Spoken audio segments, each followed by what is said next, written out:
Welcome to BladeBound Saga.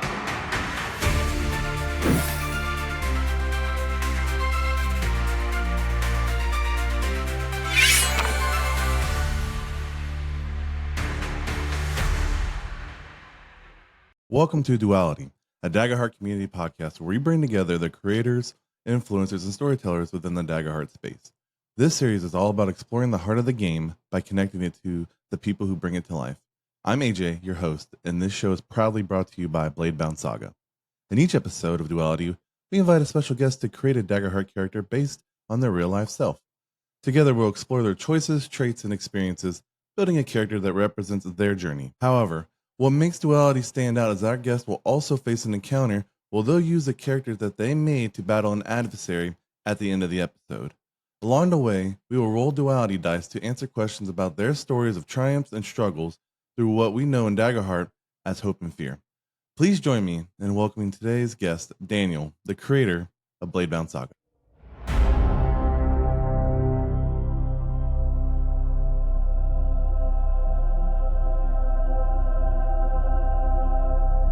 Hope, fear.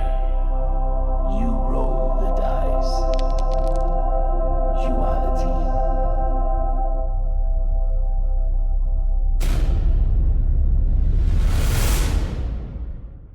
Daniel, so here we are after 11 episodes of Duality that you were the host. Now we get to learn about you. So why don't you introduce yourself and your history with TTRPGs and how BladeBound became BladeBound? Yeah, I've been playing tabletop just as long as you have. I think I really only played maybe one extra month before I just like, hey, I'm taking our college group and we're gonna play it. So I've been playing for about 10 years. And it's something I'd say with everybody. Like I've been playing Daggerheart now at this point, at the time of recording, for over 150 sessions. Like I feel pretty comfortable saying 150 at this point. I've lost count a little bit, but it hit 150 at some point during like June. And then BladeBound is kind of just a project that came out of me answering questions and someone saying, hey, can you record this? And Kay, can you give us some more tips? And it really just became something where it's like, oh, I know a lot about Daggerheart. Maybe I should just put this up on something. And now BladeBound is where we run games, where we play games, where we talk about Daggerheart and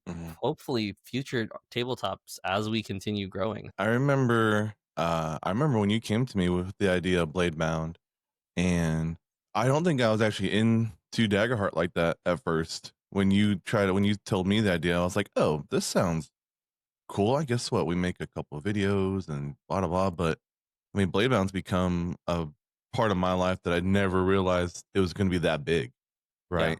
I didn't realize the community that we've built, or that you've built, that I've been able to be a part of, and it's still building into who knows what.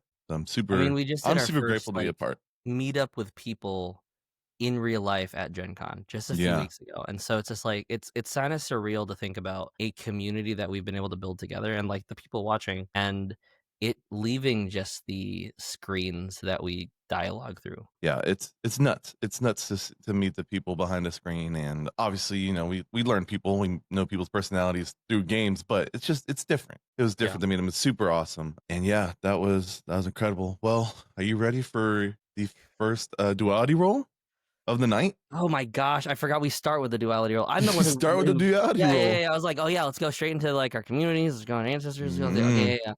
No, I want all the fear. All right, you got it.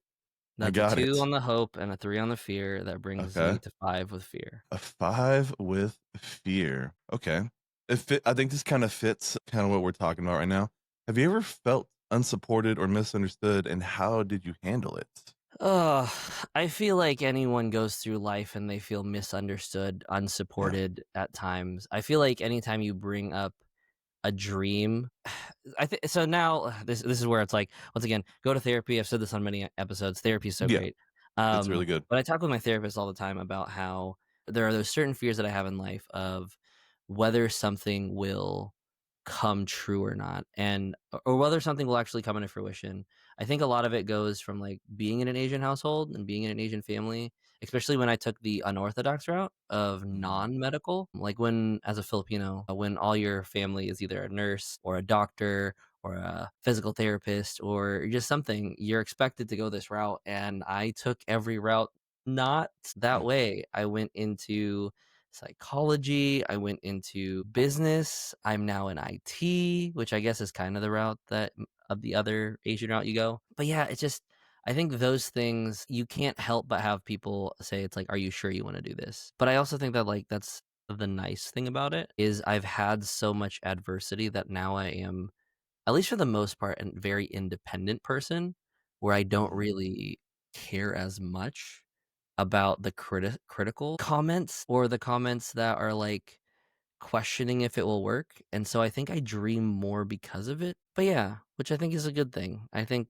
I think we need more of that. And sometimes I feel like I need to Yeah. tell myself more of that. Yeah. I think honestly, you've been an inspiration just in my life personally when it comes to stuff like that. Because I know I guess this what a stereotypical household, Asian household can be like, and knowing that you're going against the grain, but you're just like, this is what I want to do, and this is what I'm gonna do.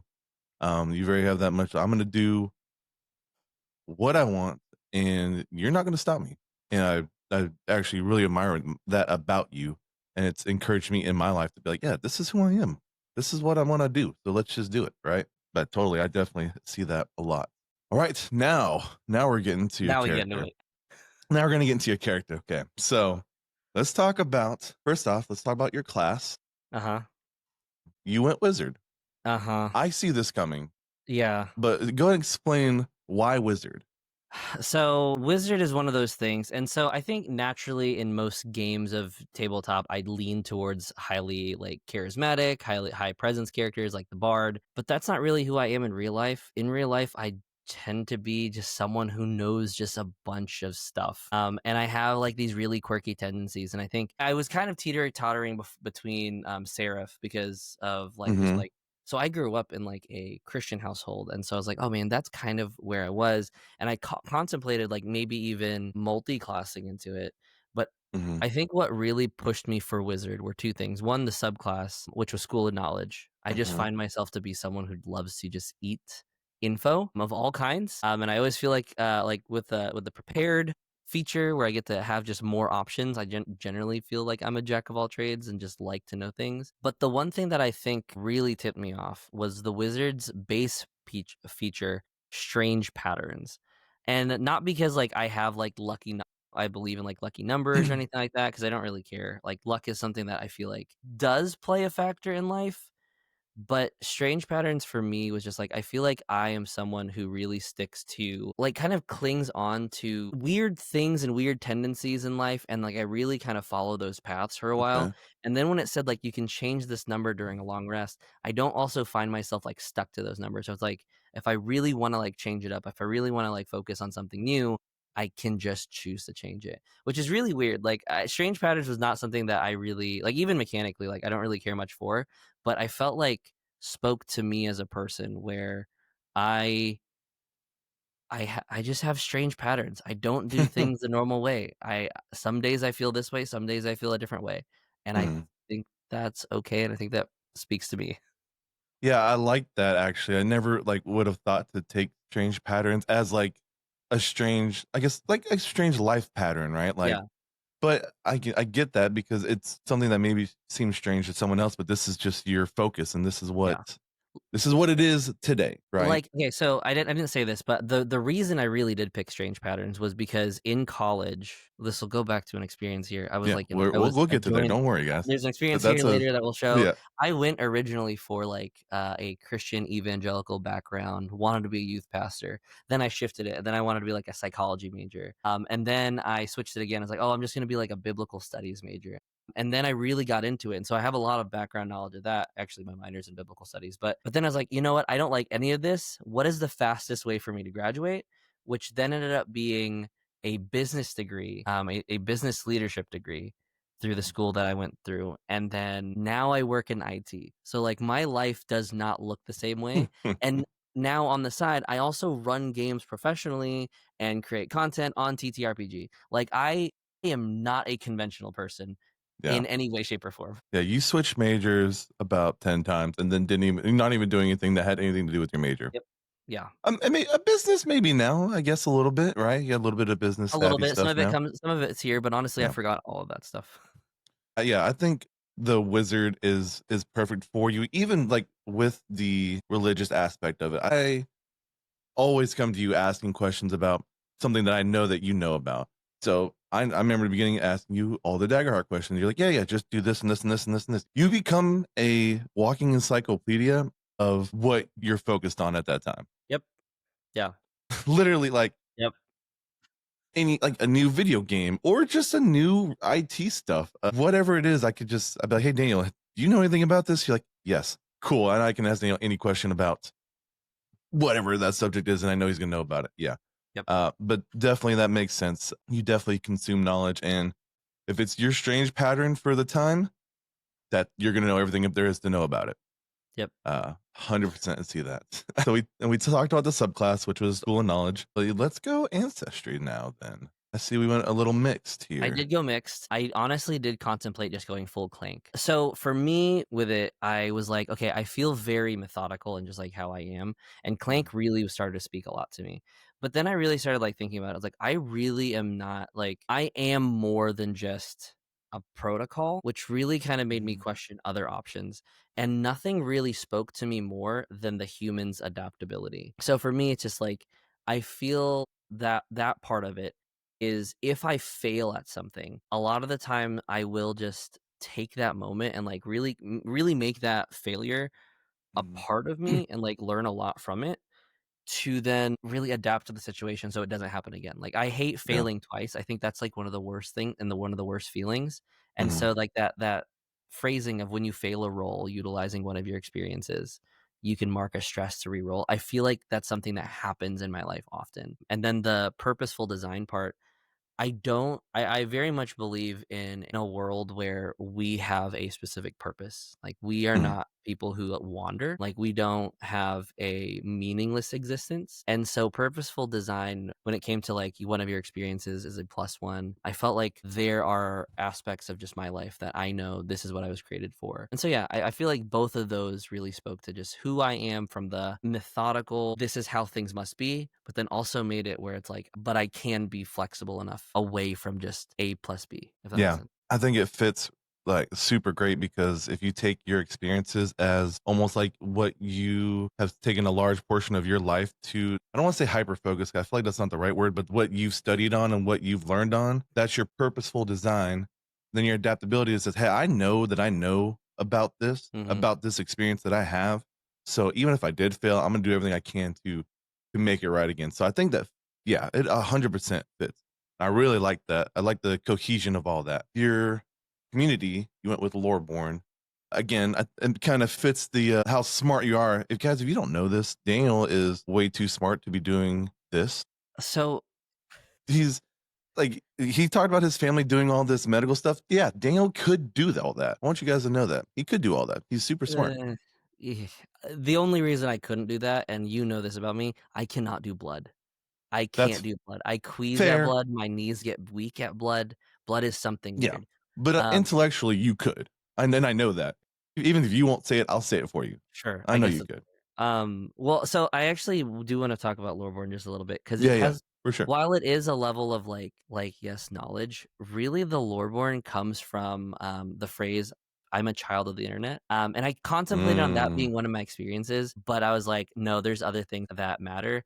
And I say this because, like, once again, Asian household, but I'm also like first generation immigrant. mhm, So my parents come from like a third world country, then coming to America, and so for me, I was very detached, like generationally, like the times wise. Like my dad was like my parents were really still raising me as if I was still in a third world country. So in order for me to learn, I had to go anywhere else, and so the internet became something that I just started consuming. I still remember the early days of the internet with like Ray William Johnson and Nigahiga, mhm. and back when Smosh was just Ian and the other person.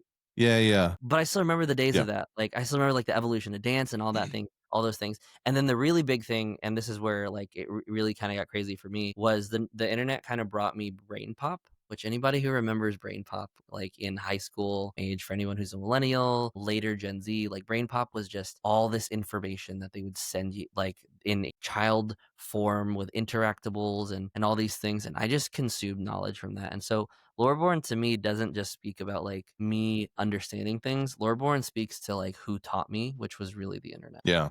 Well read, yes, but like just well informed. Just every facet of how you could get knowledge, I feel like you just consume and can just rattle off too, which is also another skill. Because I could sit here and doom scroll things and I couldn't tell you what I watched for the past 2 hours. But that's just me. Yeah, it's also just doom scrolling. Yeah, it's also doom scrolling. That's fair. That's not a productive thing.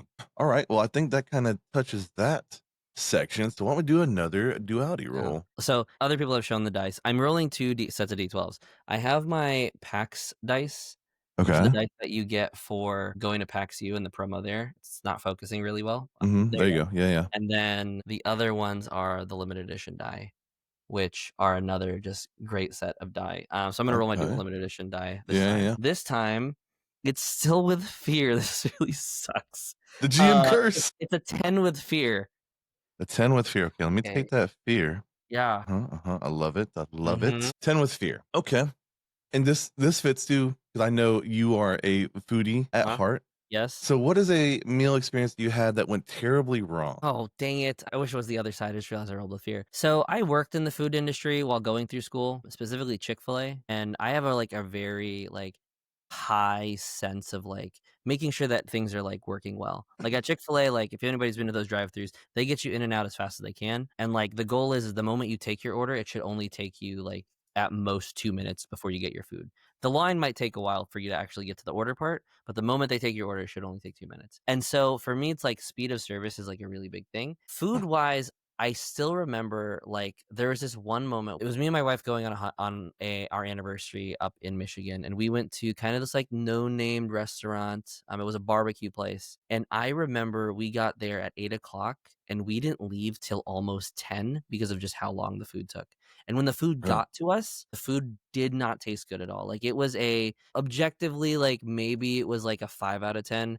But at the moment with the speed of service, with not even getting refills on drinks, it was a genuine 1-star review. I was livid. And I also am a Yelper, and so I definitely placed a review, and I am don't go to this place. They might have been short staffed, and so I always have to give the benefit of the doubt as the nice person in my mind. But it was we were there for 2 hours, and the food was mediocre at best, and I got maybe 1 refill, maybe 2. But it was so rough. And I have a hard time going to barbecue places that aren't incredibly vetted anymore. I need That's to fair. know that it's a good barbecue place before I go, because anytime it's just okay, it makes me feel bad. Yeah. It's all associated, right? It's all associated. Yeah, dude, that there's nothing worse than bad eating experiences. Eating is supposed to be, that's my happy place. That's my happy time. 100%. Eating is the happy place, is the happy place. And just having a bad experience, just nothing. I don't know. It sets me over the edge too, so I get it. And I did. Yeah, waiting for bad food. I'm mad now that hearing that story. I vicariously am mad for you. Gosh. Okay. That's the worst. But so, yeah, especially if you know Daniel. Daniel is a foodie, and so that hits even deeper than normal people. I do my research before I go somewhere to eat. I do a lot of research before I He read all the reviews, and they said, "Oh, this place is great." I watch TikToks on it. I do a lot of stuff before I go eat somewhere. But anyways, let's get back into more happy things like Daniel's traits. That's the word I was looking for. It slipped my mind for a second. Daniel, are you the first person to go wizard on Duality? I think so. I don't think I've interviewed a wizard. So yeah, my traits are kind of standard. Yeah, but they're standard wizard traits. But yeah, let's talk about why knowledge is your highest trait at +4. There's a lot of reasons. I consume all information. I love information. I just love knowing things. But I'm also a teacher. I am constantly having to learn new things and new ways. And in my industry, the rise of AI, how do we tackle students and using AI, and how do we set them up for career success and all that stuff. But then also as a person who's running a business, what do I need to do? How do I not burn myself out? Then there's therapy, and there's all sorts of things that I always feel like I'm trying to learn. And I will say, I am not generally a music person. I kind of sit with music if I need to stay awake, but I am a podcast listener. I am a book listener. I am constantly listening to something. Like if I'm in the shower, I will play something while I'm in the shower. Like I am always listening to something, and like my wife has to tell me, like, get off your phone a lot, often as an adult, which is that's probably my biggest sin. So I get it though. I mean, you like to have that knowledge, so it's hard. It's like, getting your toy taken away. It's like, wait, no, I was having fun with that. Stop. But I get it. We still need to connect, right? yeah, But yeah, aside from that, everything seems to be pretty even across the board. yeah, Which makes sense. You do have I strength as a +0, which is yeah. your lowest, but everything else is a +1, except for agility, which is also a +2. But yeah, nothing super crazy. I actually took a lot of ability score improvements because I think just as I like have grown, like I would say like growing up, strength is definitely my negative. But then I got into working out and lifting weights, and so like I'm not the strongest person in the world, but I'm Yeah, definitely don't feel like I'm the weakest. Like I yeah, feel like I could scrap if I really needed to, even though yeah. I'm definitely a fighter. I'm not a fighter, which Which is also why then agility is +2. agility is also really too. I am also fast. Like I know some you're people don't fast. You're know that very fast. I am fast. Very Which is fast. why I felt like agility needed to be a +2. Don't ask me to run a marathon, which is also why strength is 0, but I will sprint. Yeah, very fast. If you haven't picked up on it, me and Daniel went to college together, and Daniel is very fast. Like Also, AJ is very deceptively. fast and deceptively fast for his size too. That's yeah, but I'm like fast for being big. You're just fast. He's one of those sprinters that makes it look effortless, and you're just like, you know what? You don't look like you're running that fast, but you are moving very fast. I don't understand. But yeah, I definitely agree. I think that honestly, with how much you pick up and learn and all that, I think your traits, it makes sense why you would take so many ability score upgrades and not have a negative. I agree with that. I think you learn and you grow through that knowledge, and I think that reflects this pretty well. That's that section. So let's go ahead and do That's the another section. roll. That's that Yeah. section. Quick and Alright. easy. I'm really hoping for hope this time. You need some help here. It's not That's a this one. that's not this one. That's a 20 with fear. 20 with fear. Okay. Yeah. All That's a right. 20 with fear. And the later half is more of our TTRPG focus. So Uh-huh. okay. This is really great Okay. because you are our forever GM. I am. So I'm really curious about this. Have you ever encountered or created an NPC or storyline that fell flat for you? Gosh, man, I create NPCs and storylines every single day. It Okay. sometimes happens every single week where something Do falls flat. do we flip it? Do we say have you ever met a PC that fell flat? Ooh, okay, hold on.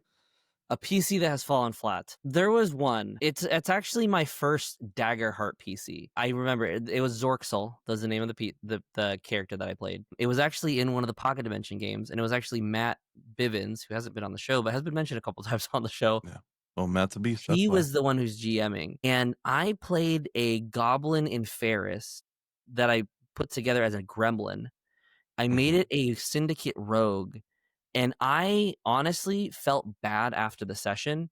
Everyone was like, "Oh man, that was so much fun." Everything. It's like your normal things, but it was one of those characters that after the session, I couldn't stop thinking about it because I felt like as a person outside looking in, I felt like I missed the tone completely. Like I built this Mm. gremlin who was grabbing goblins and stabbing them in the back, putting them in a Mm. chokehold around corners, and then disguising my face to pretend to be them. I felt like some of it was cool, but then I was like, I missed the mark. Like I think I put like I don't even know. Like there was an experience in there that I was just like, this is a little too profane for the tone that this adventure is. Mhm. And I just did not feel good after that session. So yeah, Zorxel, my first Daggerheart character, was a story of me like making sure that I communicate well with the GM and well with my Mm. players now. Like, what is the tone? And then are Yeah. we okay with shifting tones, or are we okay with going into this tone? So yeah, that's Zorxel was a miss for me. Yeah. I find that a lot as a player though, is that you sometimes you make this character to have a certain niche or tone, and it just doesn't always work out. I've done it both ways. I've made serious characters when everyone else made a mean character. I've made the mean character in a serious frame. It happens, right? Yeah. It happens. But I definitely see that though as impacted your GMing, because I know you're very upfront with how Mhm. you run your games and what this is going to be like and stuff like that. So there you go. You took a quote unquote failure and learned from it and grew. I like that. I like that a lot. Yeah, the very it's sad. One of the very few PCs you made, just like Yeah. But I uh, make everyone else has been great. Every other character that I feel like when I do get to play, I do get to cherish the character. But yeah, yeah, there have definitely been moments where things fly. yeah, like the last warlock you played, what was his name? Sha. Yeah, Yeah. that we can't get into that. That's way Yeah. too long. You'll He see. was a great It'll character be though. posted on the Pocket Dimension. We did a It will collaboration. be. I played as a It player. will be. It's He's somewhere. a It's player. somewhere on the interwebs in the future, Yeah. in the past. We don't know, depending on We when don't this know. It'll be goes there up. somewhere. It'll be somewhere. All right. Let's go ahead and kind of jump into the section that is just that's all you. You created every bit of this, which is your experiences on Yeah. your character. Yeah. I went through. So I think this is the meat. This is the meat, Mhm. in my opinion. So let's just start with number one. I'm gonna have you read it because I don't actually know how to pronounce the last word in there. So So, so yeah, it's actually kind of a joke. The experience is called Question Everything, and then it's dash Voltaire. It's a joke for me, really, because and I've never told anybody this, but I say question everything. Like I said, question everything all the time growing up because I very much was someone who's like, I'm not going to accept this until I understand it. And so I really would question everything. The irony behind that is I would always say, it's like I live a life and like by what Voltaire says, which is question everything. Voltaire never says that. Like he never says the word phrases question everything. I think it's like Eurydice is the actual like philosopher who is quoted for question mm, everything. But I always quoted Voltaire for the longest time until I became an adult, and then actually quoted it again.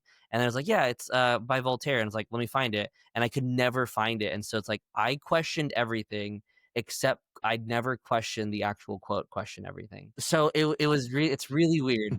It's an ironic thing, but it is something even now I still live by. Like even within tabletop, like I like to ask the question why. I like to ask my players their input into like what their characters see, and like I love the idea of nothing is set in stone until it's set in stone. And like I always find myself being someone who's constantly seeking things, and so question everything was probably my first like immediate like I need to put this as an experience.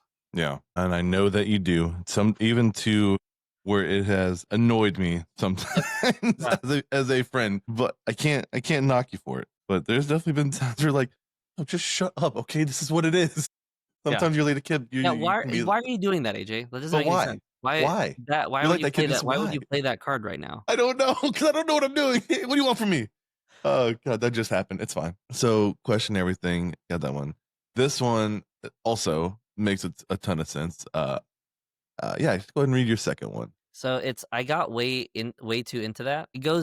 So for anyone who doesn't know, I hyperfixate a lot on things. Like I get really into a topic, I go hard into it, I try to understand everything I possibly can about it Mm. until I eventually drop it. But then that information doesn't leave me. Like I got way too into woodworking without actually like touching a tool, like understanding the woods of like the red Paduk. And like right now, my favorite wood's probably like cherry, just because when you have a cherry product, it starts out with a very light color, but as it grows and ages, it gets darker, and so you can tell like you've had like a really good quality product when that cherry has aged to that darker color. But once again, into random things. So like I just generally hyperfixate. Right now, my hyperfixation is, and I'm starting to get into it, and I'm already feeling it because I want to just watch more. And this has been. I'm actually glad I'm into it. Is One Piece. I am pushing through Oh, the One Piece 1,000 episodes. I'm not even at the halfway mark, but I just want to watch another episode right now. that's a So commitment. we'll see where I'm at in a couple years, a year. Who knows how long it takes for me? But one other one was like Critical Role. Like I got in at the very beginning of Critical Role, and I just I constantly kept watching it over and over again. I know I've told other people like I fell off in campaign 3 after just like life got busy, but then I got right back into it, and now I'm caught up, and now I want to watch consume every piece of product from Critical Role. Mm. So I get way too into it and way too into like the lore of any type of nerdiness, but also just with my day-to-day work. Like I'm really into just understanding the impacts of AI. Like what does that look like for us now and in the future, especially as a computer science teacher? That's a very big topic for me right now. Yeah, yeah. No, I remember anytime, even playing video games when we used to game a lot more when we were younger. If it was a game that we all played, 24 to 48 hours later, Daniel knew the lore. He knew the producers. He knew what other games the producers made.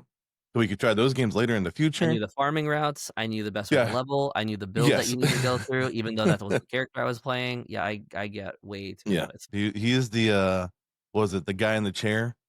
the guy in the He's chair. the Yeah, guy. He's the one who's gonna learn everything that you need to know, and he's gonna let you know. All right. So experience 3. I'm not gonna which say it's a big one. It it happened. it happened. But I think it is a big one. It is a big one. And I guess this experience could kind of be a dual experience because it really was. The experience is I was in a cult, but the experience really is we were in a cult. We were in a It's a cult. long story. Very long story. I'll try to condense it as best I can.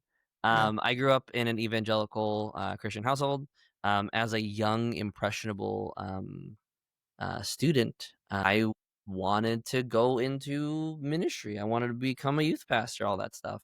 And so I was like, oh, here's this place. It's really cheap tuition, and we get to like do like real world ministry. Like we can get to go on mission trips. We get to learn like how to actually like run a church, all that stuff. And lo and behold, as I got there, now the experience was much worse for others. I was very much someone who like figured out how to say no pretty quick for me. Mm-hmm. So I said no to a lot of things while I was there, but it became very clear that there were some work ethic issues, like I don't know how I call this, like labor laws that definitely were broken. Yeah. There were moments of like emotional and in some ways some really horrible like abuse. I was not necessarily a part of it. I somehow dodged around a lot of it, but I was a part of it. And afterwards, it became one of those things where it's like, no, we weren't a cult. We were just like it was just a Christian Yeah. organization that had like cult like activities. But the more I kept trying to defend it, the more I started to realize like at this point I'm trying to defend the cult. And if I don't just accept the fact that, yeah, this had some very cult like things.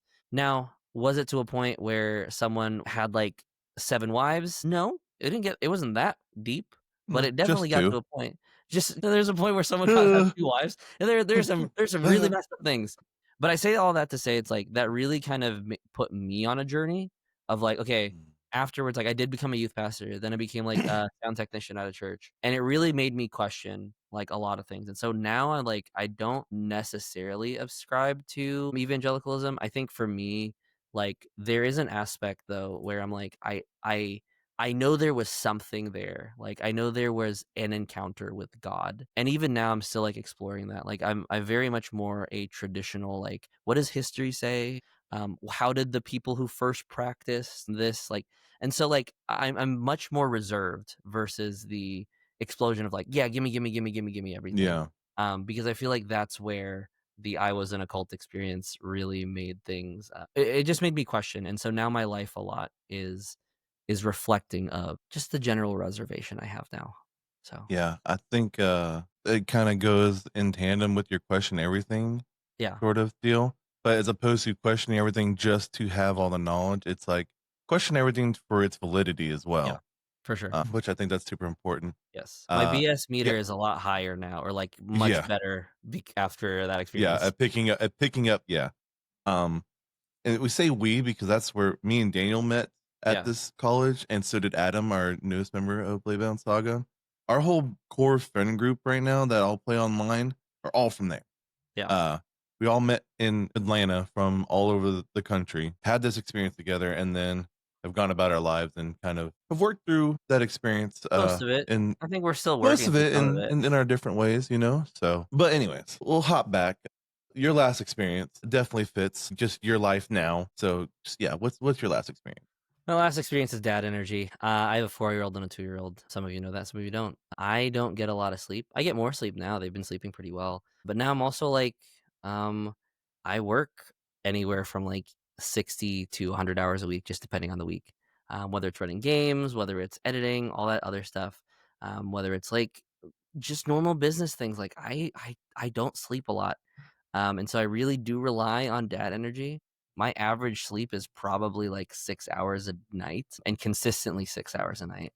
I think Saturdays I might be able to sleep like 7, 8, and I need to fix it. I know I do. But One as day. far as I am and the age I am, I'm just running on that dad energy. Yeah, that's you're like, hey, stuff's got to happen, even though I know I'm tired and I know all I want to do is sleep. We gotta keep rolling, right? Yep. But yeah, that totally makes sense, especially with your kids. You have great kids. They can get a little wild though.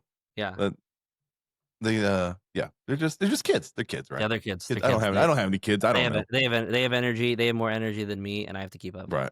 So I think that's our experiences section. So give me another duality roll. I'm gonna switch it. I'm I'm gonna roll. hoping you roll I'm hope gonna this roll 2 time. hope die. I'm gonna make the 2 white hope one die. here, but we'll see if I get hope if I do that. Okay, that is with hope. That's a 11 with hope. Okay. It's an 11 with hope, so I'll take the hope. Yeah. Okay. Cool. So 11 with hope. Who is a person in your community you are grateful to know? Okay, this is sappy because you're on the episode, but AJ, I am very glad to know you. No. This is super sappy. Don't do that. But AJ, genuinely though, I feel that I can always confide in you. And it's one of those things where in a world where I generally find myself to be very independent within our community that we have, you ask the right questions when you need to me to make me question myself, and it helps, especially because I find, and so I mean, this feels really prideful to say, but like I find myself to be someone who makes a lot of good decisions Yeah. that I would agree. I kind of like overinflate myself. And so a lot of times like I can have these conversations, and even just talking to you just as like sometimes even if it's like a silent wall, sometimes it helps me process, because a lot of times like I don't feel like I can talk to everyone at the same level who knows everything that's going on in my life. So it helps me process because I know that you know everything that's going on, so I don't have to like bring you up to speed, if that makes sense. Yeah. So yeah, genuinely you. No. The other Well, person and would be my wife, but yeah. she's like not in the Discord technically. Yeah, like I get what you're saying. Like this, we're talking like I guess the tabletop Yeah, community, right? Yeah. Yeah. She when I took my picture with Rowan, Elise, and Spencer, so they said, "Do you want to be part of the picture?" It's like, no, that's too nerdy for me. So is she part of the tabletop community? Only by proxy. Yeah. She played one game of She played D&D with one us. game, yeah. So She played a bear. I don't know why I remember that so vividly. She played a bear. that's because she played a Um, bear. yeah. Well, I definitely appreciate that. And I do agree. I think that there's not like an offhand, that's not the correct word, but I know, you're definitely someone I've also confided in just with like personal things in life. So I think it makes sense. It makes sense, right? We shared a lot of experiences. Was that trauma bonding? I think that's the new Yeah. keyword kids are using nowadays. Yeah. But I appreciate that, and I do feel the feeling is mutual when it comes to that. Okay. Oh, Sappy, stop it, stop it. Yeah. I mean, then the speed round next, all right? Speed round. Yeah. What can you talk about your domains? Okay. Yeah. This took me the longest time, because here's the only issue with School of Knowledge Wizard. Not issue. A School of Knowledge Wizard gets so many domain A cards ton. just Yeah. naturally because of their We'll kind of lightning round stuff. a little bit. So the first one is Book of Exoda, however you want to say it. I I don't say know. Exoda because I feel like it sounds better in my mouth. Mhm. That's what she said. Dang it! I was gonna say it, but I was like, we're recording. I shouldn't say it. I'm glad you said it though. I went with repudiate because in the actual word repudiate, you're basically saying it's like, no, that's not true, which is essentially counterspell. And once again, that BS meter of mine, I put create construct because I feel like I create all sorts of little Yeah. mini constructs when I GM. Yeah. You Yeah. Sorry, I have to say with repudiate, it's just you saying actually. Yeah, it That's your basically is actually. actually. I picked the Book of Grin. I felt like Arcane Deflection was another one of those things where I'm just like, no, stop. I'm not doing that. And it's also really one of those things where it's like, I'm very quick to say, no, we're not going to do that. I think part of it's like, I'm a dad, I'm a teacher, but like, I just growing up, like, I have to be the person that says, no, that's not right. That's a skill though. So It's crazy. That is a way more of a skill than I think you realize. I struggle with that. I struggle saying no. And I know a lot of people kind of have that, I guess, people pleaser mentality of just not saying no to things. So good on you. Yeah. I wish I had that. I'm getting better. Definitely getting better. But yeah. Time lock kind of just came with the book, but I guess it's because I just know where things are. No, I Yeah. don't. I'm actually time lock does not make any sense to me. I lose my stuff all the time. The only reason Yeah. I don't lose my keys is because I put my keys in the same spot. So I guess yeah, sure, Yeah. time lock. Wall of It's flame, there. it just comes with it, I guess. Yeah. Cybersecurity, I don't know. A firewall, that's I don't. There's Ha. I'm fishing for that a little bit. That's a good That one. but this one just came with the book. Mending touch was just one of those things. Like I feel like as I've been going to therapy, it becomes one of those things. Like my therapy and experience helps others people process theirs. Like Mm-hmm. if the things I learn in therapy, I often like end up just sharing with others. Like and just saying, hey, it's like, are you? It's like I actually this is how I feel and this is what I learned, and I don't know if that helps you, but I hope it does. And a lot of people will then come up and say, hey, that actually really helped. And so I felt like that was the best way to reconcile that. Book of Vargas, it was really for reveal because I was like, I feel like I am a person who just like likes to uncover things. Mm-hmm. Arcane Door and Runic Lock, that's just part of the spell. They're there. They're just There. there. I Yeah, don't yeah, really know yeah. how to go about this. It's just part of it. It's tough having to pick three things out of one domain, right? So Yeah, we yeah, we understand. yeah. Wizard problems. Voice of reason. I am generally the person in like a lot of our meetings that I have at work, who just kind of like I'll de-escalate or I'll like say, okay, what about this? Like I think for me, voice of reason is a lot of the times like I feel like I'm always surrounded by people who are generally pessimistic. Mm-hmm. And sometimes for fun, like I'll join in. It's like hell yeah, it's like that's just the worst thing in the world, just to kind of entertain that like the Yeah. loathing way that some people like recover or like just deal with stress. But a lot of times, like I will be the person. It's like, is that actually how they are? Like, let's hear them out first, and like, let's think like, there's no way they're actually that evil, right? And so Yeah. I tend to be the person, in a lot of conversations, like, well, that doesn't seem very gracious for us. Like, let's Mm-hmm. try to be the bigger person, and it's weird because you'd think in like a school, everyone is like very positive. Behind closed doors, teachers are just normal people that talk trash about other people. Not like all the time, but like we have our favorite students. We also have our students Yeah, that of drive course. us nuts, Yeah. and we also have coworkers that like we don't mesh well with. And so a lot of times like I end up just being that person that like is the voice of reason. I remember I think that like I was probably like 19 or 20 meeting one of my teachers outside of school and seeing them as a normal person. Like, that's weird. What do you mean you don't sleep in your classroom? I don't understand what's Yeah. happening here. Okay, we have to talk about your equipment though. We Ooh, have okay. to. yes. You want me to go through my vault though? Oh yeah, I'm sorry. I forgot the I have a vault. lot Yes, in my please. vault. I forgot. Yeah, yeah. You're a I wizard. have You have so 4 much in your cards vault. in my vault. Oh my gosh. Yes, Yes. please. Let's go through your So I vault. have reassurance. It kind of just goes to like that emotional support. That's a level 1 that I now have vaulted because I don't really Mm-hmm. need that anymore. Okay. I have the Book of Iliad. The Book of Iliad I grabbed mostly for slumber, and this is like just something with me and my wife.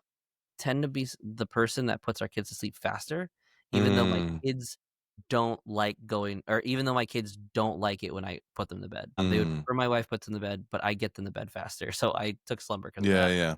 Arcane Barrage, that's something, and then Telepathy, that's something else. Like that's just part of it. And then I have 2 level 5s that I don't know if it'll work. Ooh. I have Manifest Wall, and that kind of goes back to like me saying no. Like I Mm-hmm. will cut you off there. I will not let this go any further. And especially because in tabletop RPGs, like I want to make sure that that's a safe space.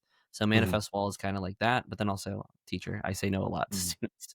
And then Shape Material, this kind of is maybe an upgraded version of Create Construct. Who knows? I might pull that out in the encounter after I Yeah. counterspell and use Repudiate. So, Yeah, yeah, we'll I'm see. excited. I'm excited to try to solo a wizard, but that makes sense. I feel like even in other games, you kind of play that controller area controlled or area denial sort of Yeah, stuff. So it makes sense. yeah. Okay. But Yeah, yeah, my equipment, yeah. Equipment. Yeah, I'm curious on why you chose what you chose for your equipment.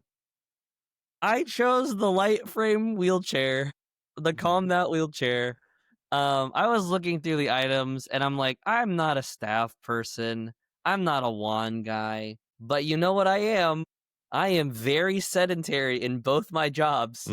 I am Mm, sitting down all the time and I have a very like my chair here and my chair at work are both from Steelcase. Very high quality chairs and they are chairs that roll and glide fairly easy. And so I went with a wheelchair because I'm sitting like all the time. And I have a sit stand desk here and at work only because I know I need to stand up. So I yeah. did go with light frame wheelchair. Also, no one else would with the wheelchair, so I felt like I needed to. Yeah. But yeah, You literally are the guy in the chair. I actually, yes, I am the guy in the chair in this very real sense. But I think we do one last roll, Yeah. do we? Yeah. Yeah, Yeah, one we last. do. Let's see. All right, I'm gonna go for hope.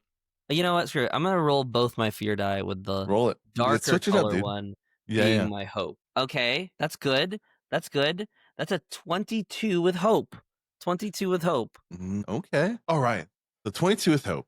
Uh-huh. What is a risk that you've taken in a game that has paid off? Man. So, okay, this goes to my first game of Tales of the Valiant. For those in the community, Kai, they were the one who was GMing. This was at Gen Con when I first met the Pocket Dimension. Oh, okay. I played a kobold in this Tales of the Valiant game where I used disguise self on one turn to be a cultist, and I walked in as a cultist. Like I hid behind a wall, cast disguise self next to where I knew another cultist had gotten killed by one of I think our cleric killed them or something.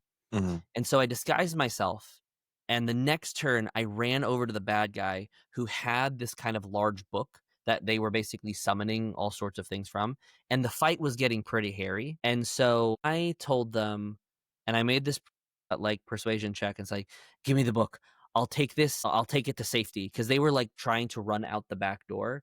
And so I succeeded on the roll. I took the book and ran the opposite way.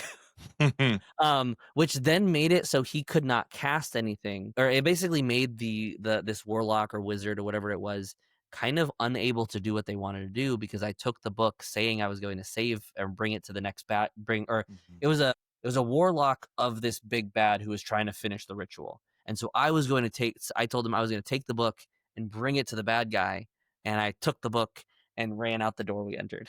So it was honestly 4 turns of me doing nothing, but I was playing the long game. I was playing every single game. One of the things that I did was I used like the throw voice. There was an ability where I basically said to throw the voice and said, complete the ritual at all costs, bring the book to me. And then that spiraled into all sorts of different things. And so Yeah. successful rolls, I think I used every single favor, every inspiration that I possibly get to make sure I got those rolls. But yeah, very long game. Everyone was Yeah. probably confused as to what I was doing. But the moment I did that, everyone was like, all right, that worked. Yeah. And I said, it's like I concede the rest of my turn. I am just running the rest of the time. Yeah. As much as, everyone loves combat, it always feels good to kind of pull one over on your GM. Mhm. And I know that people have done it to you, so Yep. you have to do it to other people. I have It's the- to. You have to. That's the cycle. All right. I think that's all we have for this section of Duality. And now we get to go to the encounter. Fear, hope, fear, hope, fear, terror. So you find yourself traveling through a dense, foggy forest area at the edge of what appears to be an abandoned village. As you approach, though, you start to feel this very familiar presence, pull maybe. You see that this village probably was once abandoned, but there appears to be some movement going around. What would you like to do? Given that I've felt this before, I'd like to just understand it and like know where I'm at. Like, do I know anything about this village? Like, do I know any of its history? Like, do I know anything about who I should be expecting here? Like, I feel like I don't travel somewhere unless I generally know where I'm going. Yeah, for sure. Go and give me a knowledge roll. Yeah, can I use well-read and gain advantage since Of course. I'm a Loreborn? Yeah, of course you can. I'm gonna keep pumping this. I'm gonna also mark a stress to utilize one of my experiences, which as a School of Knowledge wizard, if I use an experience and use a stress instead of hope, I can double that experience. Yeah. roll. Yeah. I'm gonna use I was in a cult. That's that's a very, plus it's 6. very fitting. That's a +6 plus a d6. Okay. I'm just putting this out there in terms of what I'm Yeah. rolling. So that is 11 with hope on the die, plus 3 brings it to 14, plus 6 brings it to 20 with hope. Okay. 20 with hope total? Okay. Correct. Yeah. So I'm also let me declare my strange pattern. I'm gonna declare my strange pattern as 12 this game. Okay. So you definitely know this village. It's actually a village you've passed by a number of times from either going out onto different expeditions or research finding trips and all that. You passed by this village before. You know that it's supposed to be abandoned. The buildings are rotted. There's it's overgrown with vegetation, with moss. It looks like no one's kept this up for a while. And with a 20, you notice that there's movement here. Then there's, in the many times you pass through there's never been movement. But you also notice that there's something strangely familiar about this. Given that you have sort of, I'm not gonna say transitioned, but moved from a different role from the religious sect of where you were into a wizard intellectual researcher sort of focus. But there's something that's just so familiar to you about what's going on here, but you don't quite know yet unless you decide to approach and enter this. Yeah, I'm gonna move forward and immediately cast. I'll walk into the space. I'll keep my prestidigitation up just to kind of have a little bit of a light, but then I'll also, as soon as I enter like the first step in, I'll cast reveal, if you'd allow that. Yeah. Do you want to try to be a little bit sneaky as you approach, or No, I'm just walking straight in. Just walking straight in? Okay, yeah. So you approach, and the first thing you see is a smoke like pouring out of the middle. Appears to be a bonfire. Okay. And can you read to me what reveal does exactly? Well, if I see a bonfire, I'm not. Well, yeah, I'm actually. Yeah, I will cast it. So it's a spellcast roll. I will know if there is anything magical within close range, and it becomes revealed to me. Anything that is also hidden becomes magical. Okay. Or becomes so revealed as well. Okay, not the best. That is a 12 with fear. So a 12 with fear, yeah, just passes the environment. I will take that fear. So as you cast reveal, you start to see this aura that goes around the entire bonfire. So the flames, you mix in a bluish hue that's from your reveal that wraps around the orange and red hot flames flowing. You also see there's 3 individuals right now around this bonfire. 2 of them have a very, very faint magical aura. One of them, however, seems to shine a little bit brighter as you cast this reveal. Yeah, I'll walk forward, addressing the one that seems to be a little bit more powerful. You seem to be well versed in the arcane arts. What are you doing here? He turns to look at you, and what you see before you is it's a human figure with red and black streaks that kind of come down his face, and he looks at you and says, "Don't you remember? Do you not remember your time with the Ember Father?"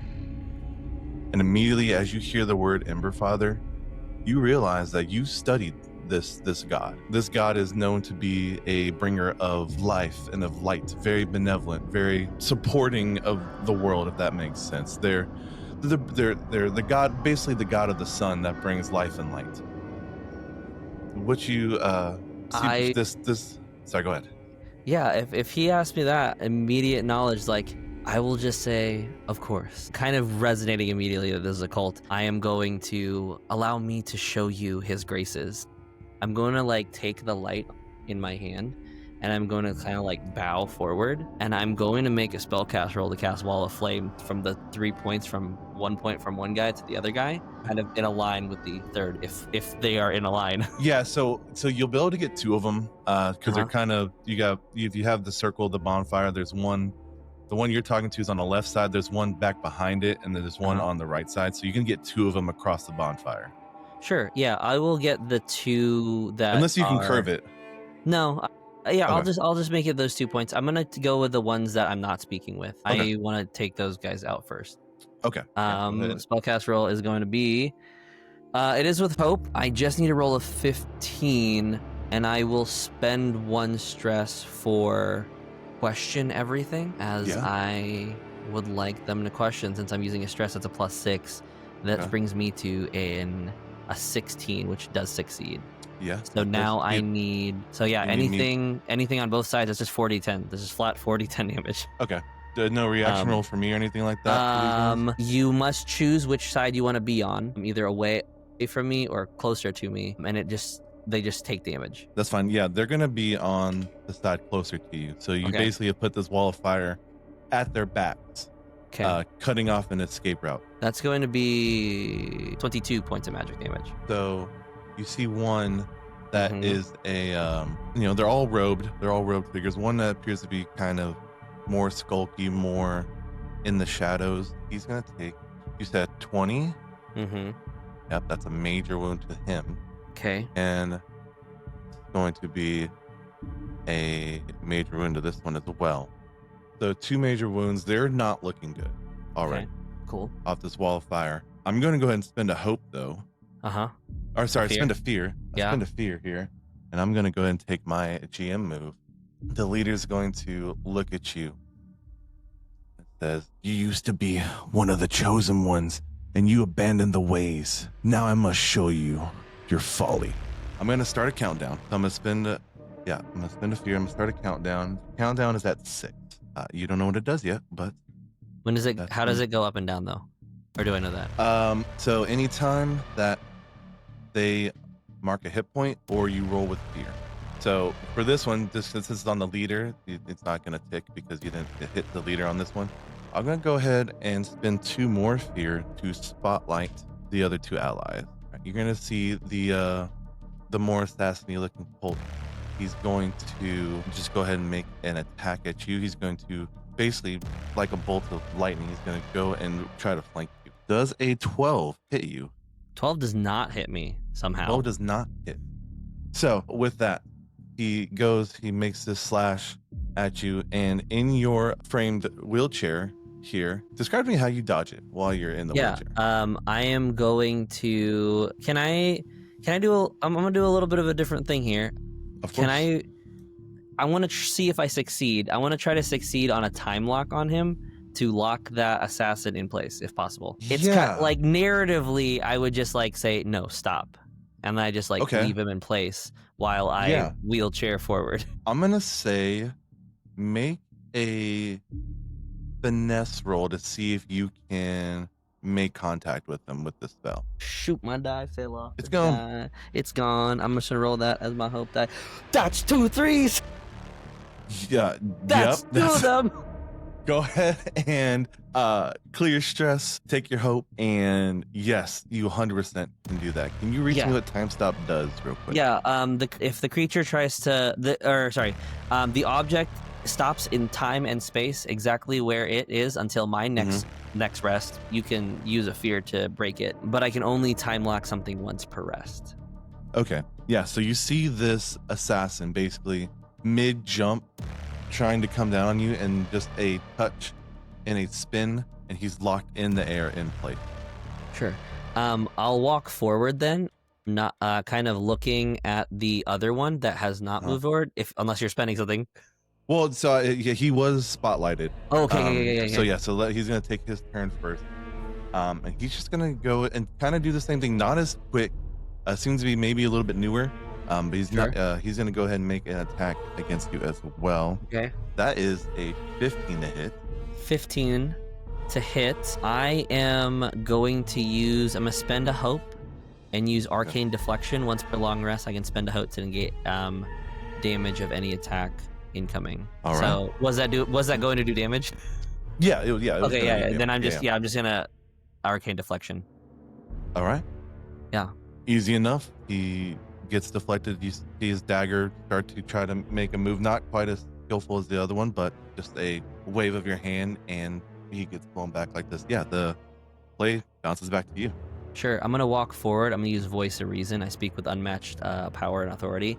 I have advantage on action rolls to de-escalate violent situations or convince someone to follow your lead. Additionally, when all my stress is marked, then I get bonuses. But I'm just going to look at the one that I just deflected arcanely. I'm going to say you have 2 options. You either join me or run, but you will not walk out of this fight alive if you choose the other. I am going to attempt to tell the other guy to leave, and then I'm also going to say my eyes are only set on one thing: understanding why you all are here, and you will not provide me those answers. And I'm looking to the one that just attacked me, and I'm going to then the other person. Okay. Yeah, go and make that roll. Sure.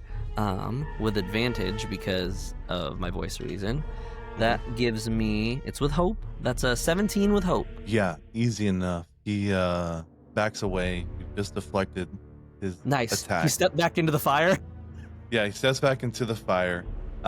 He didn't know what was going on. He's just a young guy. He got caught in the wrong place at the wrong time. He steps back into the fire and only really having 2 more hit points. You want to roll that damage. 11 plus 17 points of magic damage. Yeah, easy enough. This poor young lad who thought he may have found a new mentor has found himself incinerated by this wall of flame. I'll turn to the other one and say, where did you get your help? This is not the Ember Father that I remembered. He'll turn to you and says, it is none of your concern anymore, traitor. But you roll with hope, so it's still your go. Yeah, I will just walk forward towards him. I'm going to sit there and I will, from the flame, I'm going to use create construct. I'm going to spend a hope to create a construct and says, your pawns move, so now mine do, or mine follow suit. And I'm going to create a construct from the bonfire of like flame and like wood. And I'm going to have it just kind of like swing and make an attack roll towards it. I would also like to use, I was in a cult, since I'm using basically the Ember Father's magic. Yeah. Okay. So that's gonna mark. I'm gonna mark a stress for that, so I get the +6. That is a 12 on the die. So I gain a hope because of strange patterns. Yeah. +3, and then plus the 6. So that brings me to 21 with hope. Okay. With hope. Yeah, that definitely hits. Go ahead and make a roll. Then that's going to Roll that be 2d10 plus 3 physical damage. And then it will shatter, so he can destroy that as soon as it deals damage. It's 15 points of physical. 15. That's going to be a major wound to the leader. You see him take this hit, and almost ash and smolder starts to kind of come off of his face. And you said the construct is destroyed after this hit? Construct is destroyed after the attack. Okay. Yeah. I'm going to go ahead and spend a fear to interrupt Sure. your flow here. Yeah. And he's going to look at you and says, you think you're the only one who can conjure helpers? And I'm going to spend another fear. And out of the bonfire, you see it's hard to tell, maybe impish, maybe something small, but something very demonic. This is not the Ember Father that you knew. This is not his way. So whatever they're trying to do. While he's looking at that, I'm going to say, what bonfire? And I'm going to use repudiate, and I'm also going to use my experience, question everything, as the bonfire is no longer there. If I succeed. Yeah, kind of. I'm with it. How does that work? So repudiate, I can, if there's a magical effect happening, I assume this is magical. It is a magical bonfire. I need to make a reaction roll. Using my spellcast trait. On a success, the effect stops. Any consequences are avoided. So that gives me that's 2 1s, dude. Okay. All right. So repudiate is also then thrown back into the vault. You love when you create an encounter and then you forget you're going against the GM of GMs and knows how to do it. It's fine. I'm also, as repudiate gets canceled. Continue. Repudiate drops my vault. That's all. So he says, as you say, what bonfire? The height of it starts to dwindle down as you can feel the magical essence of it start to fade away. So right now it's just no bigger than a campfire. I will say that does cancel what was going to happen with that. I'm going to mark another fear and untime lock the assassin. The leader's going to look at him. Says, you know what must be done. And this assassin is going to basically coat himself in an oil that is out of this very ornate flask. Okay. And he's going to dive into the fire. Okay. So as he dives into the fire, I'm going to spend my 2 more fear, just because I can. And I'm going to drop the countdown to 4. Okay. As you see this bonfire erupt, the smell of burning flesh hits your nostrils, and only the leader left at this moment is just grinning. That you think it would be so easy to stop these plans? You know nothing of strength. But that is my turn. Sure. I am going to say there's a reason why I left. The Ember Father's magic holds no substance when you lose faith. I'm going to use my School of Knowledge Perfect Recall to reduce the domain card or the recall cost of my domain cards in my vault. Okay. I'm going to reduce the cost of shape material. It originally is 1 cost, but I'm going to reduce it and bring it down to 0 cost. Okay. I'm going to spend the hope to create something out of natural material, and it could be a rudimentary tool, a door, instead of creating something. Actually, I am still going to create something. I'm going to basically create a trapdoor underneath him to attempt to restrain the individual that's casting. Okay. I'm basically going to kind of make a sinkhole, as long as I'm within close range of him. So as you start to using shape material, so you create this sinkhole underneath them. I'm gonna go ahead and make a tested roll against your spellcast as he attempts to just hover out. So that's gonna be 18 on the die. Easy enough. He Actually, I lied. I'm going to spend 3 hope. I'm going to use a wizard's hope. Not this time. Spend 3 hope to force an adversary to reroll. Okay, that is a 17. Okay. Total. Right. Good try. Yeah. Okay. So you see him basically start to hover above this sinkhole. It's a little bit of dirt and stuff on his shoes, and is that the best you have? But since there's no roll on your end, I believe it's still your spot. Yeah, I'm gonna say no, but you asked. I'm gonna spend 2 more stress to put away my Book of Grimm and take out my Manifest Wall. With Manifest Wall, I am going to create a point within 2 spaces where I'm going to basically create this wall. If you'd allow me to, well, I need to make a spellcast roll, but I'm trying to basically put a spot where I can kind of like take my chair and use it as a ramp up. So I'm like using the wall sideways, but I want to like take the ramp up, and then I kind of want to just drop right up on top of him. So I'm going to go up 50. Yeah. I know these are a lot of rolls involved. Yeah, in this. no, that's my plan is to manifest wall. And actually, could I use manifest wall and maybe put it under me and then just like lift me up? And then I'm just going to like drop straight on top of him. Sure, 100%. Yeah, yeah. Manifest wall requires a spellcast roll first. I'm going to mark a stress to use. I got way too into that. Arguably, I'm like getting really high up. That's why I'm going to argue it if possible. Okay. That's a 6, or that's a 9 plus 3 plus 6. That's a lot of multiples of 3. That's 18 with hope, which succeeds the spellcast roll. What's your stress at right now? My stress is at, I'm almost fully stressed. Let's say. Okay.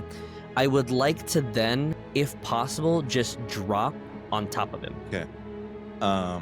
Yeah. So I guess I'm going to ask you as the resident GM, would you make that an attack roll? Sure.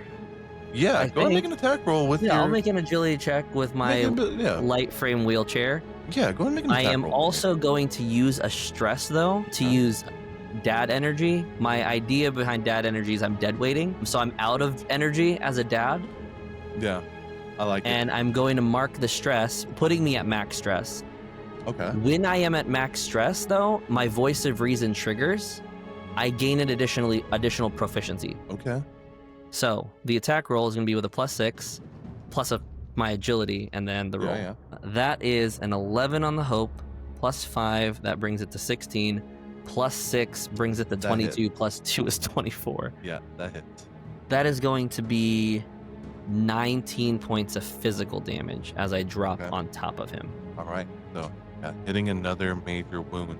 Was that with hope or fear? That was with hope. That was with hope. But I'm going to go ahead and use a reaction here. I'm going to do Marcus Stress. As you see him take this fall back, basically putting almost flat onto his back underneath this wheelchair. As he takes the points, we've had enough of these games. And basically it's going to seem like it's bursting from him.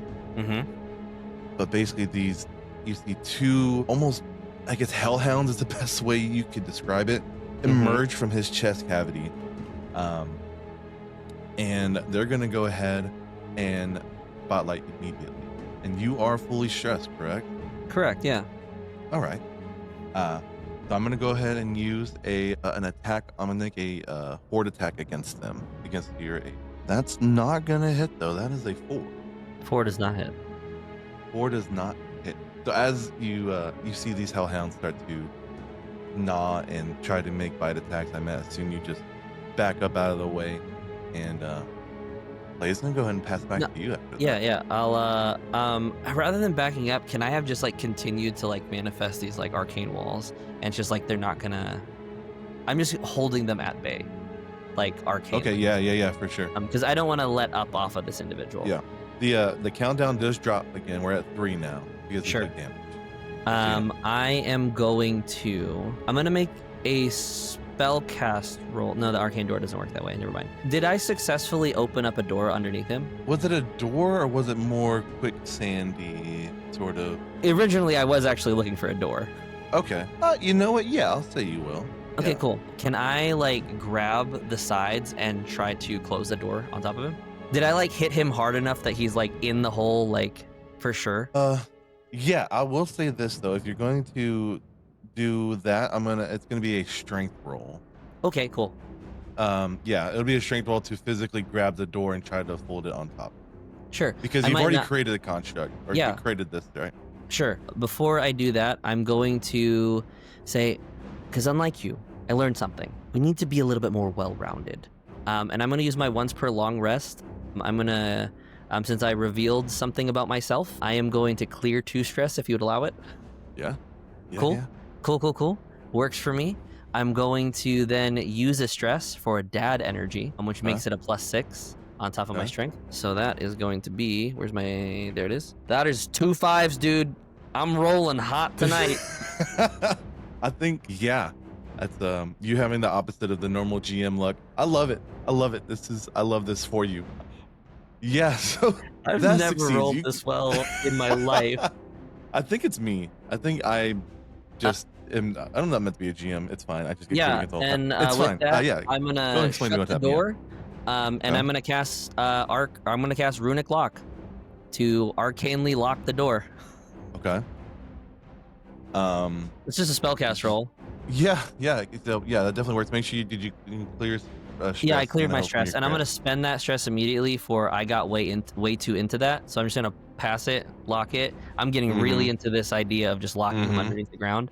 That is okay. Probably my worst roll, but still a roll with hope. With I got way into that. Plus my spell cast. That's still going to be a 16, which succeeds because I only need a 15 for Runic Lock. Yeah. Tell me what material this door was made out of. Was it made out of wood, metal? Probably like I feel like probably to be like able to bend some it. some heavy wood, whatever was around in the area. And I'll just like knock on the door a little bit and say, "You tell me when you're ready to come out." And Yeah, I so will just leave them in there until Yeah, I hear Uncle. you see the leader being trapped in this door. However, the hellhounds are not. So I'm gonna go ahead and mark a fear to spotlight them. Sure. I'm going to go ahead and mark a strat for the hellhounds as you hear them start to just howl this ghastly, deathly howl, and all targets within very close range must lose a hope. Okay. Is there a roll involved? There is not a roll involved. Okay. It's just a mark of stress, and they lose a hope. Okay. And it's back to me. I believe. Can I spotlight them again? No, unless it's only Not they they have relentless, correct? relentless. Yeah. Okay. I'm gonna go ahead and mark. I'm only got 2 fears. I'm gonna mark another fear to spotlight the leader.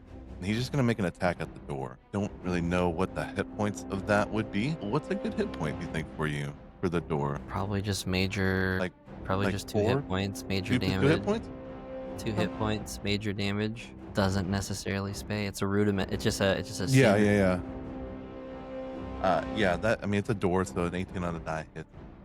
As you start to see just these puffs of flame start to smoke from underneath as he's just shooting flurries of this fire energy through this door. Not enough to break it at the moment, but yeah, I will pass the spotlight back. Sure. I'll look back at the dogs and I will use voice of reason. I will basically like spout commands. I will look at them and say, do you wish yourself to be within the cages? You cannot harm someone as strong as I. And I'm going to attempt to de-escalate the 2 dogs, Okay. if possible. I'm gonna say yes, but this is gonna be a roll with disadvantage. Okay, I have naturally advantage because they are Yeah. violent towards me. Okay. Yeah. So we'll make it a straight roll. As you are not their leader, they're less inclined to listen. Sure. Then I will definitely spend a hope this time for dad energy. And I will kind of, you know what? Screw this. I'm gonna be the alpha. I'm gonna smack the dog in the nose. Okay. So go ahead and make that attack roll then. Okay. It's a roll with fear, but it's still pretty good. That's a 14 with fear. 14 with fear. Oh, hold on. Plus my presence. It's a 15 with fear. Okay. A 15 is exactly what you needed. Okay. That's their difficulty. Yeah. Go ahead and roll that damage for me. It's not damage. I'm telling them to. I'm not. Okay. I'm smacking them on the nose to like. I got you. Cut this out. Okay, I got you. Stop Okay. Yeah. So what? Sorry. Read to me that thing one more time. Yeah, I have advantage on action rolls to de-escalate violent situations or convince someone to follow me. I don't even need them to follow me. I just need them to heal. Okay. So the one you hit on the nose, definitely kind of, you see its tail kind of go between its leg and start to just basically sit, kind of whimper. I'm going to go ahead and make a reaction roll for the other one to see if it follows too. And it does because I rolled a 3. So both of these are healed at the moment. That was a roll with fear though. So your countdown is at 1. Okay. And I'm going to go ahead and take my turn. I'm gonna spend 2 fear. I'm really low on fear to basically take these hellhounds out of submission. I'm gonna use it kind of like a condition. Okay. Once again, they're just going to just howl again, out of more confusion and all that. So I'm going to mark a stress, and all targets must lose a. Okay. That is all I got. I'm low on fear. I Okay. started out with a lot. I will give the other individual inside another chance. I will say, you have 1 chance to submit, or you will not hold another breath in your form. And I'm going to use the voice of reason again. Yeah, we'll just make this the voice of reason roll. That's a 12 on the die, which means that's my strange pattern. So I'm going to gain a hope. Plus the 3. That's 15, plus 1 for presence. That's 16 plus 4 is a 20 with hope. Well, you'll hear the leader stop basically barraging this door, and you'll kind of go up to it a little bit so you can hear him better. It's like, there's nothing I can do right now to stop what's happened. Okay. So you can either flee and save yourself. Okay. I will open the door. I'll undispel the lock. I'm going to offer my hand forward. Okay. I'm just going to pick him up out from the hole. It's like, dude, it's a cult. Like, the hell are you doing, dude? Like, all this hellhounds, demon spawn. The guy sacrificed himself into the fire. Nothing about this seems suspicious to you? Like, you're fine with this? Because you can get out at any time. My last 2 fear. Okay. You drop the countdown to 0. As you've been your back has been towards the bonfire this whole time. Been roaring, it's been progressively getting bigger, and all of a sudden you see a very twisted version of what the Ember Father is. He's usually presented with this boisterous, very thick red beard, dwarven in stature but giant in size. Very brawn, very almost joyful. Seems to have almost like a Mona Lisa smile. But what you see before you is a twisted version of that. You can see the muscles, the different tendons on his chest. You can see that part of his jaw is hanging loose. And whatever has been conjured here is a poor imitation of what the Ember Father is supposed to be. The leader and the dogs are going to look at you and says, I told you I couldn't stop it. I put it in motion, but it was already done. What do we do? I'm going to look at the poor. I'm going to look at the pseudo Ember Father. I'm just going to look forward and say, you don't have any power when no one worships you. and I'll look at the other individual and say, "Who do you serve?" The other, I was saying just make a presence roll. Sure. And I would like to spend my last stress for I was in a cult. I will also use another stress, or I will use a hope for dad energy. Yeah. And then I will also use both- another hope for question everything. So I'm invoking 3 Yeah. experiences here. All right. I'm at Yeah, a yeah. 12. I'm at a plus 12 already. Actually, I'm at a plus 13 on top of the presence because of my presence. That is a 2 on the hope. That is a 1 on the fear. 3 plus 15 is still 18 with hope. Yeah. The leader looks at you and says, I don't know anymore. I thought I knew. I don't know where to go. But it's not this. I did not expect this. And you kind of see him start to panic. With that roll with fear, It's with hope. It's a roll with hope. It's it's 18 hope. with I'm hope. sorry. Yeah. I thought 2 you said hope, fear. 1 fear. 2 hope, 1 Okay. fear. 2 hope, 1. Oh, man. Yeah, I think I heard 2 with hope, and I was like, oh yeah, it's gonna be with fear. And at this, I think it's still your go. The miner, this Ember Father is pretty unfazed at this declaration. Yeah, I'm gonna just like kind of put my hand around him. It's like, let me tell you about some place called University, and I'm gonna start walking away from the fire with him. Yeah, I don't really know what to do because I'm out of fear. I'll just keep walking. Can I interrupt though? Like, I know I don't have the fear, but I feel like it's like narratively, I'm gonna go ahead and take the spot. How about that? I'm gonna break the rules a little bit, Mr. GM. You're gonna just here's what I'll do. As you walk away, you're going to see basically this small cloud appear in front of you, and you're gonna see just fire start to rain down, basically creating his own firewall, blocking your exit from the way you're going, at least right now. But he doesn't speak. He just kind of has a cocked head and staring at one who summoned him and one who's defying. I will just very easily spend my last hope for shape material, and I'm just gonna create a door through the fire. I like it. Okay. Yeah, as you do so. Honestly, I kind of like ending it this way a little bit. One, I don't think I made a single attack. I think you rolled with hope a ton. I deflected or made Yeah. you reroll every single one. I do like ending it this way because we're not giving basically any attention to these, like, the falsehoods that you once fell into. So there's a angry minor demon, pseudo whatever, just flailing around at this town, stuck in the fire, as the one who summoned him is not there to really complete the last part of the device. And that's where we're going to end the session. Wizards, everyone. Wizards, man. Wizards and GM brains and smart players. And crits. And crits. God, And the crits. crits. That's 3 But- crits. Crits on 1, 3, and 5. Here's what I'll say. I love the ending.